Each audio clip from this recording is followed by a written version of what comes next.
Labor takes charge in Canberra as a Liberal leadership contender withdraws. Talking the talk, a deadline for a Middle East peace treaty. Qantas hit with a $70 million fine for price fixing. And a top surgeon investigated for allegedly unnecessary operations. Victorian farmers are divided over the state government's decision to allow crops of genetically modified canola from next year. Some say the move will help them weather the drought, while others argue the health risks of GM crops remain unknown.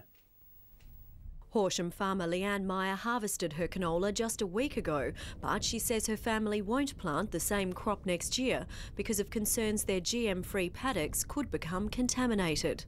We're not going to be able to, tell our other farmers what to grow, and it's going to cause a lot of animosity, I guess, too, between farmers.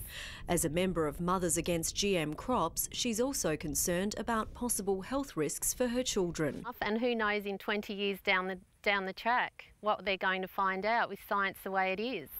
But fellow farmer Andrew Wiedemann says GM crops are not only safe, they'll also reduce the need for dangerous pesticides. In 10 years there hasn't been a factual piece of evidence to suggest that these crops have caused any human health issue.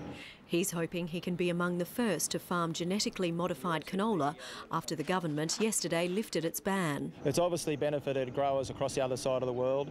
Over 100 million hectares now planted, 22 countries. The story tells itself, and we really should have that opportunity. And GM supporters say crops will also be more resistant to drought and salinity.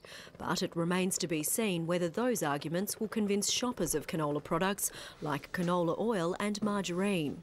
Generally speaking, consumers at the moment are quite concerned about these kind of things. They refer to it as things like Frankenstein food. They have a gut reaction which is negative. Any playing around with nature worries consumers. Even if shoppers don't buy the GM line, lifting the ban will still be a money spinner for Victoria, delivering an estimated $115 million in extra agricultural revenue. Stephanie Ferrier, ABC